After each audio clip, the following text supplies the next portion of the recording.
Olá, pessoal. Meu grupo do Internato de Sabará ficou responsável pela apresentação da aula sobre o método clínico centrado na pessoa. Então, nosso grupo é formado por mim, Ana Clara, Amanda Nunes, Ana Carlinda, Camila Moraes, Henderson, Júlia Faria, Luísa Monteiro, Matheus Abreu, Túlio Amaral e Valquíria Magalhães.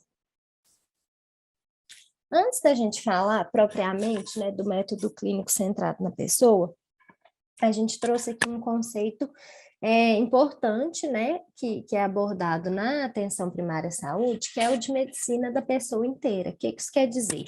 É que o atendimento na atenção primária, ele vai trabalhar não somente com a doença no seu aspecto, né, biológico, mas também vai abordar toda a bagagem psicossocial, a história pessoal, a história familiar, cultural e do meio em que aquela pessoa está inserida.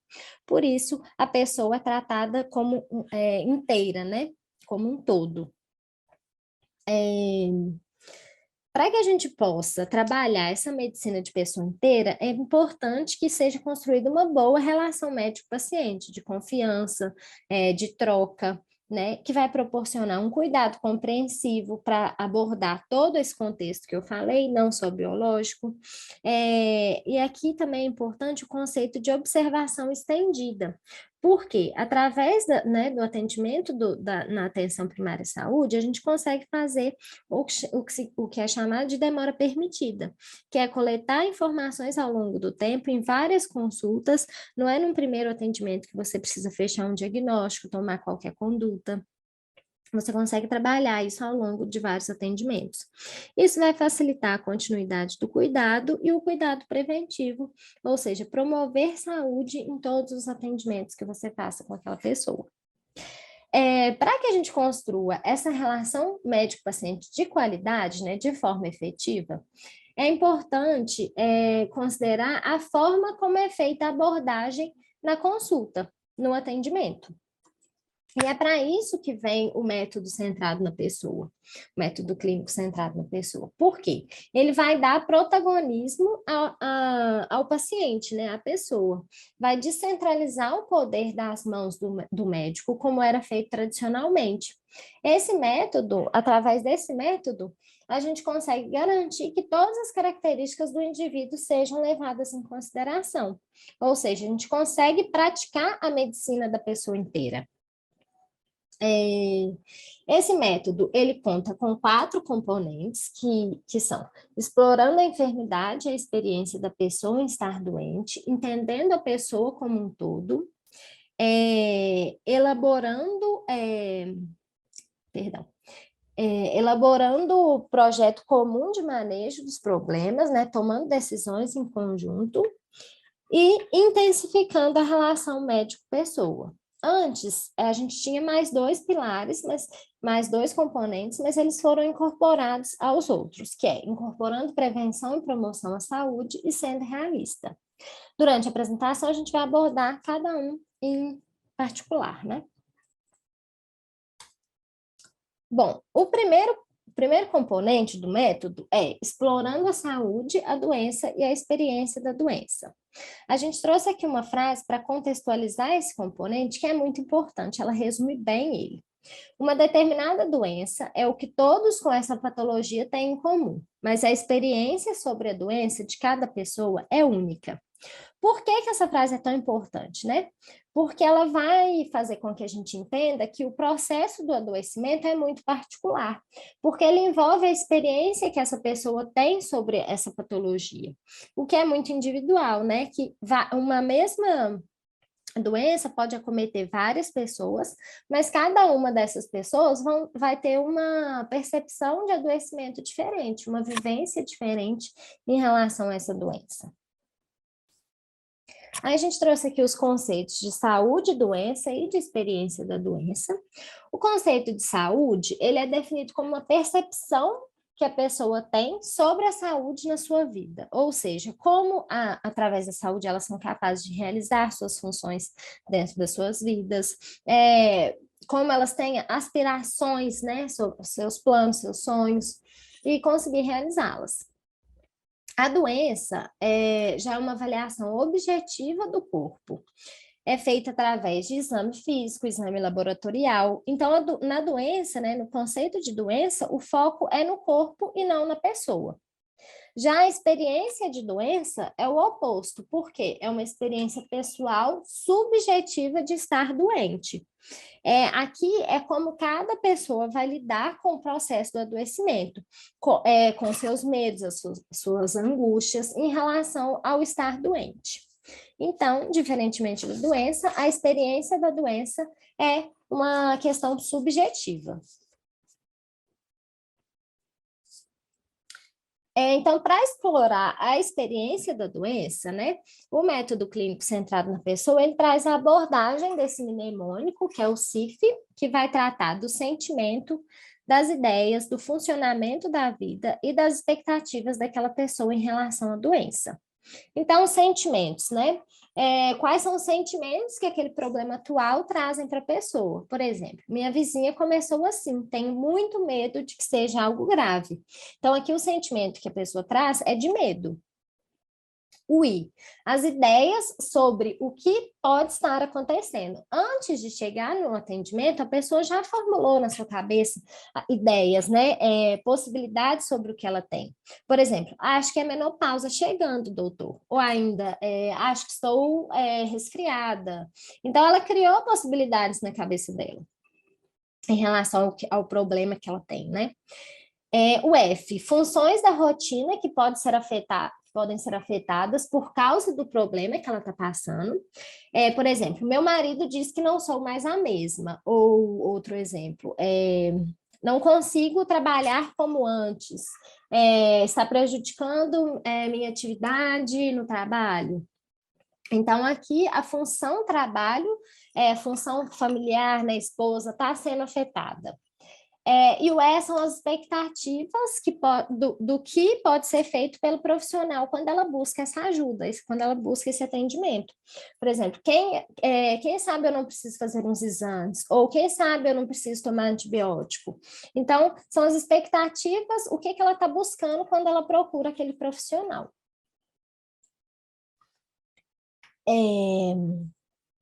As falas do paciente, como o paciente se comporta, né? Então, toda a linguagem verbal e não verbal vão ajudar a gente a entender como que está sendo aquela experiência, né, de adoecimento da pessoa. Mas tem algumas intervenções que a gente pode fazer durante o atendimento para entender melhor, para explorar melhor essa experiência da doença.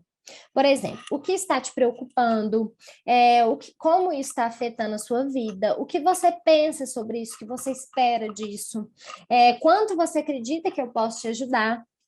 Então, tudo isso vai ajudar a gente a entender bem como está sendo essa experiência da doença para aquela determinada pessoa. Essa figura aqui, ela ilustra bem esse primeiro componente do método clínico, porque ela traz para a gente a correlação dos conceitos de doença, de saúde e de experiência da doença, né? Como eles estão interligados e como um interfere no outro. Durante a consulta, vai acontecer o que a gente chama de ir e vir, né, de um ponto ao outro. Então, ora a gente vai estar tratando do entendimento pessoal, ora a gente vai voltar na questão orgânica, né, nos sinais, sintomas, nos exames. Esse ir e vir, ele é importante para a gente entender bem o que está acontecendo com aquela pessoa, trazendo um resultado mais rico, significativo e produtivo naquele atendimento. Então, a gente precisa permitir que várias vezes o paciente reconte a história, recapitule alguma coisa, né? Reforce alguma coisa que ele falou. Por isso, a gente tem que ter uma escuta, né, de bastante qualidade, para entender bem o que aquele paciente está transmitindo para a gente. E quando a gente entende toda essa correlação de doença, de experiência de doença e de saúde, a gente traz o que a gente consegue, o que é chamado de entendimento integrado, né? Porque ele vai levar em consideração não só sinais e sintomas da disfunção do paciente, né, da disfunção orgânica daquele paciente, mas vai tratar também do entendimento pessoal daquela doença. E assim a gente vai conseguir ajudar muito melhor o nosso paciente. Olá, pessoal, tudo bem? Meu nome é Valquíria Magalhães, Agora eu vou falar um pouquinho mais sobre o segundo componente do método clínico centrado na pessoa. Bom, esse método ele é um entendimento integrado da pessoa inteira. Ele vai resultar das informações que ao longo do tempo o médico vai acumular sobre aqueles pacientes que ele atende. Ou seja, vai além de somente diagnosticar ou acompanhar a evolução de algum processo de doença. O médico de saúde da família e comunidade, ele deve reconhecer a pessoa de uma forma inteira e a sua experiência com a doença em um contexto de sua vida e um estágio de desenvolvimento pessoal. Isso vai incluir conhecer mais sobre a família, sobre o trabalho, as crenças e as suas vivências. O médico que entende a pessoa inteira, ele pode reconhecer o protagonismo da família em melhorar, em agravar ou até mesmo em causar doenças em seus membros. Desse modo, é importante observar alguns pontos. Entender a pessoa como um todo pode ajudar o médico a aumentar sua interação com ela, fortalecendo essa relação, o que vai ajudar a compreender melhor sinais e sintomas que muitas vezes são pouco definidos ou até mesmo reações que são exageradas e fora de contextos. É necessário compreender o desenvolvimento individual, ouvindo atentamente o paciente e sem nenhum tipo de julgamento.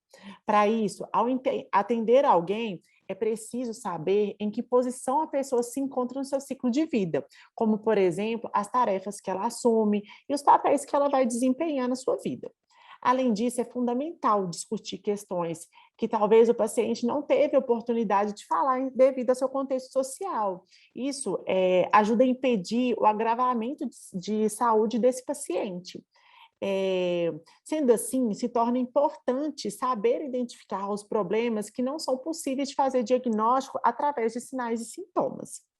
A partir das informações coletadas com os familiares, associadas às outras informações que são fornecidas pela comunidade ou até mesmo pelos profissionais, pode-se estabelecer os diferentes contextos em que a pessoa vive. Considerar os fatores dos diversos cenários é uma marca registrada da abordagem centrada na pessoa. O contexto em que ela vive pode ser dividido de duas formas: em próximo, no qual vai envolver a família, a educação, a questão da previdência, emprego, lazer e o apoio social, e no contexto que chamamos de distante, no qual vai envolver a comunidade, cultura, a situação econômica, o sistema de saúde e até mesmo a geografia.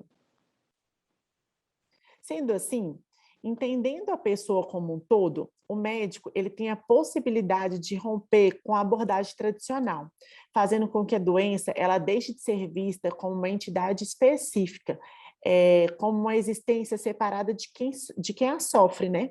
Desenvolvendo uma visão mais ampla, no qual o importante é entender os múltiplos fatores relacionados ao adoecer e as suas relações com as experiências da doença, fazendo o diagnóstico da pessoa instituindo uma abordagem terapêutica multifatorial e interdisciplinar. Agora eu vou falar do terceiro componente do método clínico centrado na pessoa. Esse componente, ele é o compromisso mútuo de encontrar um projeto comum para tratar dos problemas. Ele é importante em qualquer situação, mas ele se torna fundamental como ferramenta para realizar um manejo de sucesso, principalmente em pessoas com doenças crônicas, desenvolvendo assim intervenções terapêuticas mais eficazes. Nesse sentido, para se desenvolver um plano efetivo de manejo, é necessário que o médico e o paciente busquem a concordância em três áreas principais. A primeira seria a definição do problema a ser manejado. A segunda, o estabelecimento das metas e as prioridades do tratamento. E, por fim, seria a identificação dos papéis que serão assumidos tanto pela pessoa quanto pelo médico. Bom, eu vou começar falando um pouco sobre a definição do problema a ser manejado. O planejamento, ele envolve um esforço para conseguir conciliar opiniões entre o médico e a pessoa que está doente, que frequentemente vão existir pontos de vista diferentes. Assim, o médico, ele deve ter a sensibilidade de incorporar ideias, sentimentos, expectativas e até mesmo a ocupação dessa pessoa. A definição do problema que será trabalhado, ela é fundamental para a maior compreensão dos sintomas físicos ou emocional do paciente. Dar uma denominação, ou seja, dar um nome, um rótulo ou uma designação para o problema que a pessoa está enfrentando, ajuda o paciente a entender melhor a causa, a evolução e até mesmo o seu prognóstico. Como, em geral, as pessoas elas costumam formular uma hipótese sobre os seus problemas antes mesmo de irem ao médico, é importante que o profissional de saúde valide ou não essas ideias, para explicar o problema e o manejo, levando sempre em consideração o ponto de vista da pessoa, para que ela consiga entender e concorde com as recomendações. Assim que a pessoa e o médico chegarem a um consenso, deverão explorar o segundo plano, que se baseia no esclarecimento das metas e prioridades para o tratamento. No entanto, isso nem sempre ocorre de maneira fácil, já que podem existir tanto ideias quanto prioridades diferentes. Por exemplo, a pessoa ela pode exercer sua autonomia em relação às necessidades de cuidado de forma negativa, não querendo aderir ao tratamento. E aí que o médico deve evitar de usar os jargões, os termos científicos e tentar estimular ao máximo o questionamento, com o objetivo de tentar se aproximar do paciente. É necessário que o médico ele tenha extremo cuidado para definir o momento de determinar o manejo. Nesse sentido, encorajar a participação da pessoa, como clarear a concordância dela, envolvendo-a em todo o processo, é fundamental para aumentar as chances de adesão ao tratamento. Ao mesmo tempo, caso não haja essa adesão, deve-se entender se o médico não está diante de uma discordância sobre os objetivos de tratamento. E isso pode ser percebido quando a pessoa ela esquece, por exemplo, de ir nas consultas, não sabe dizer como toma os medicamentos, você não consegue observar uma resposta clínica que foi esperada. Nesse momento, nós devemos incluir nas metas as possibilidades de prevenção e de promoção da saúde. A prevenção da doença, ela requer um esforço tanto da pessoa quanto do médico. Encontrar um projeto comum é um componente importante de cada consulta e que deve ser buscado a todo momento. Aplicar o método clínico centrado na pessoa está de acordo com a definição de promoção da saúde segundo a OMS, que, por meio da Carta de Ottawa, o considera como o processo de capacitar pessoas para controlar e melhorar sua saúde. Nesse sentido, a prevenção e a promoção da saúde têm como objetivos principais melhorar a saúde, reduzir os riscos, detectar precocemente a doença, diminuir os efeitos da doença e evitar as intervenções e procedimentos desnecessários ou os procedimentos de risco. É importante ressaltar que a prevenção e a promoção da saúde requerem continuidade e cuidado abrangente, com a teoria por trás da prática. Utilizar protocolos comprovadamente eficazes, saber delegar as atividades à equipe e utilizar recursos da rede de assistência familiar e comunitária, e, além disso, principalmente a colaboração mútua do médico e da pessoa para que haja encontro, seja realmente uma oportunidade de prevenir e de promover a saúde. Bom, agora, depois de estar alinhado os dois primeiros planos com o paciente, nós iniciamos o último, que vai identificar os papéis a serem assumidos pela pessoa e pelo médico. Muitas vezes ocorrem problemas para definir os papéis entre o médico e a pessoa, seja porque a pessoa está buscando um especialista que diga o que ela deve fazer e o médico, por sua vez, vai procurar uma decisão compartilhada, ou seja porque a pessoa busca uma visão mais paternalista e o médico, por outro lado, procura ser um cientista, um biomédico, né? Assim, o médico ele deve ser flexível com relação à abordagem que a pessoa busca, observando os aspectos culturais, o tipo de problema e o perfil da pessoa. Deve-se levar em consideração que a participação da pessoa na tomada de decisão ela é variável, a depender das suas capacidades físicas e emocionais, o que demanda a necessidade do médico se adaptar a cada situação. Igualmente importante é o trabalho em que a equipe, é um trabalho em equipe quando a pessoa está recebendo um cuidado multidisciplinar, já que a pessoa ela pode assumir papéis diferentes e relacionamentos diferentes com cada um desses profissionais. A partir da contemplação desse plano terapêutico, o médico e a pessoa, eles vão adquirir uma capacidade de tomar decisões conjuntas. Além disso, o processo de estabelecer o projeto ou manejo conjunto, ele envolve várias estratégias para que esse seja feito de uma forma mais efetiva. Sendo assim, é fundamental que a pessoa seja estimulada a sempre fazer perguntas e demonstrar os seus anseios. Ao final, o médico ele deve fazer uma espécie de resumo. Ele deve sumarizar os entendimentos, os planos e os papéis traçados que foram feitos em conjunto. Quando as divergências são grandes, o médico ele pode utilizar de uma espécie de grade, como a gente colocou demonstrado aqui no slide, para que seja preenchida com o paciente de forma conjunta. Por fim, esse planejamento ele vai permitir que seja realizado um trabalho mais efetivo, sempre na busca de que o manejo ele seja realizado de forma conjunta. Agora vou finalizar falando um pouco sobre a intensificação da relação entre a pessoa, né, o paciente, e o médico.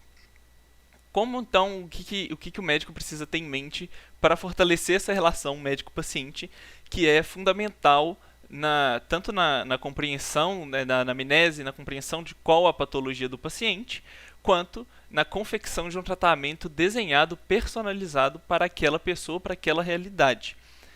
Bom, o médico precisa exercer a compaixão. Então ele precisa ter empatia com o paciente, compreender as dores do paciente, não menosprezar sintomas que o paciente traz, não relevar queixas.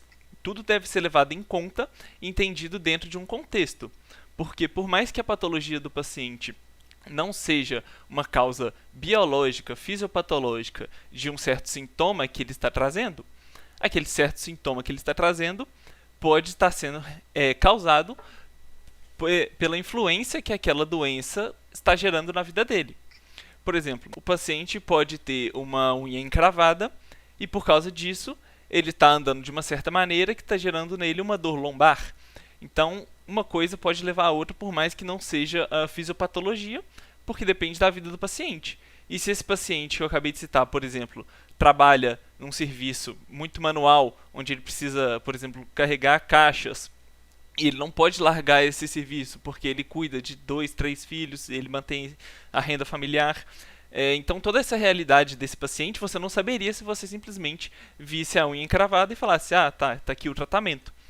Então, compreendendo a realidade, compreendendo que o paciente pode ou não mudar na vida dele para melhorar o quadro que ele está tendo, você consegue prescrever um tratamento mais adequado para aquele paciente. A compaixão que vai vir do entendimento da abordagem do paciente como um todo.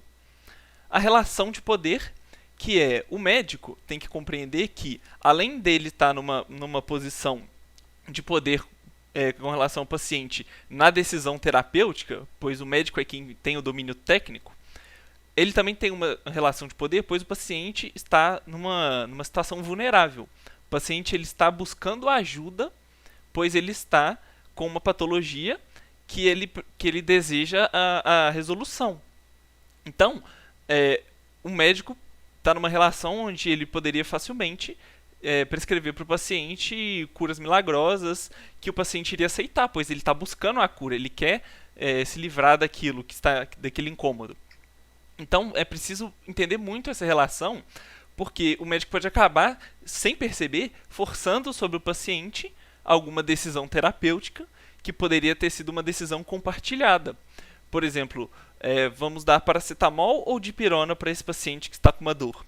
Às vezes o médico simplesmente nem dá essa opção. Simplesmente prescreve a dipirona porque ele tem mais domínio, acha que é a melhor opção. Mas ele não sabe como o paciente pensa. O paciente pode pensar que são remédios completamente diferentes e isso vai influenciar até no efeito placebo que essa medicação pode causar. Então, é muito importante não relevar esse tipo de coisa. Esse exemplo que eu dei da dipirona e do paracetamol é um exemplo perfeito, porque na cabeça de todos que estão vendo essa aula, eu acredito, uma coisa não tem nada a ver com a outra. Você pode prescrever ali para uma dor, por exemplo, tranquilamente. Agora, o paciente pode achar que dipirona causa câncer, entendeu? Então, tem que ser levado muito em conta esse tipo de coisa. Isso foi um exemplo simples, mas para coisas maiores a gente tem inúmeros exemplos aí que podem ser citados. Além disso, o autoconhecimento. A gente, assim, todos somos humanos. Médicos também, eventualmente, são pacientes. Todo mundo aqui já esteve diante de um médico com uma patologia e foi lá para que esse médico fizesse uma consulta e abordasse. Então, tendo isso em mente, sabendo disso, é uma coisa que ajuda muito na empatia, né? A empatia vem muito da experiência. A cura, então, saber o que pode ser falado para o paciente, o que esse paciente pode esperar, para poder informar para ele, né? Olha, senhor, essa isso que você tem. Por exemplo, uma hipertensão, é uma coisa que não é curada. A gente vai passar esse remédio aqui para o senhor, a sua pressão vai normalizar, mas você precisa entender que essa patologia não vai curar, a pressão vai ficar baixa, mas por causa do remédio, não pode parar de tomar o remédio. Toda uma abordagem sabendo o que é possível e o que não é possível dentro da medicina. E é claro também, nunca falar que algo é impossível, né? E a transferência e contra-transferência, que é um efeito psicológico que o paciente gera no médico e o médico no paciente. Por exemplo, às vezes você vai atender uma senhorinha que te lembra muito a sua avó e por isso você atende ela de uma forma com mais capricho, com mais atenção. Às vezes você vai atender um paciente que te lembra uma pessoa que te tratou mal e isso pode causar em você uma reação, né, um processo de tratar esse paciente com um pouco menos de carinho, com um pouco menos de atenção. Então é importante conhecer esse processo para que, em virtude de alguma coisa assim acontecer, você conseguir entender, olha, não, nossa, esse paciente parece muito minha tia que eu não gosto. Vou ficar atento aqui para não deixar isso influenciar, vou ficar alerta, não vou deixar de forma inconsciente eu ter alguma influência na minha abordagem. E a mesma coisa com o paciente, então você pode compreender que às vezes o paciente não foi com a sua cara porque você parece o genro dele que ele brigou ontem e ele não gosta do genro dele. Então, também entender isso, né? Às vezes o paciente ele só não foi com a sua cara. Isso quando é possível, dentro de uma equipe, por exemplo, esse paciente ser abordado por outro profissional, caso seja uma coisa que está atrapalhando num tratamento específico, que o paciente não está indo bem por causa disso, é uma coisa a ser levada em consideração. Bom, intensificando a relação entre o médico e a pessoa, a gente também precisa ser realista, entender o tempo das coisas, o timing das coisas. Às vezes não é, por exemplo, o momento de você abordar tudo que o paciente tem ao mesmo tempo. Vamos supor que você tem um paciente que você percebe que ele não está entendendo muito bem as suas orientações, que ele não está entendendo qual medicação que ele vai tomar, qual hora. Então, às vezes, não seja o momento de você iniciar 3, 4 medicações, por exemplo, num paciente que não consegue nem ler a receita, porque ele não foi alfabetizado. Construir também o trabalho em equipe, né, dentro, por exemplo, de uma equipe de saúde da família, compreender a função do médico, compreender a função da enfermeira, do dentista, da ginecologista, do pediatra, que todos têm um papel ali e que todos vão fazer abordagem sobre aquele paciente vai ter contato com todos esses profissionais e que às vezes um profissional específico seja melhor para fazer algum tipo de intervenção. Por exemplo, às vezes você está tentando convencer o seu paciente que tem síndrome metabólica a fazer mudanças no estilo de vida. Só que ele não está aceitando aquilo que você está falando, ele nunca faz. Às vezes você entrar em contato com a enfermeira, conversar com ela, falar, olha, eu estou tentando convencer o seu João a mudar os hábitos de vida, tem como você fazer uma conversa com ele, que você conhece ele há mais tempo, por exemplo, e aí às vezes ela consegue fazer essa abordagem, fazer essa conversa com ele e fazer ele tomar alguma medida que você não estava conseguindo por N motivos, né? Às vezes uma transferência, contra-transferência, às vezes a forma como ela falou, e quando disponíveis, usar adequadamente os recursos disponíveis, né? Os recursos técnicos, terapêuticos, encaminhamentos, enfim, todas as ferramentas que o sistema de saúde disponibiliza. Bom, isso tudo compõe a relação médico-paciente, que é o fenômeno entre o médico e o paciente de confiança, de confidencialidade, de respeito.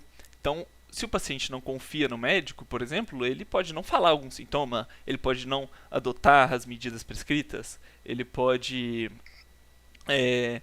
simplesmente ir embora depois da consulta e não fazer nada que foi falado, e esquecer tudo que foi falado, e vida que segue, a consulta não valeu de nada, porque não teve uma relação médico-paciente. E da mesma forma o contrário, o médico não foi com a cara do paciente, não trata ele bem, e rompe essa relação, e aí o paciente não toma as medidas, por exemplo. Então, essa relação envolve confiança e responsabilidade.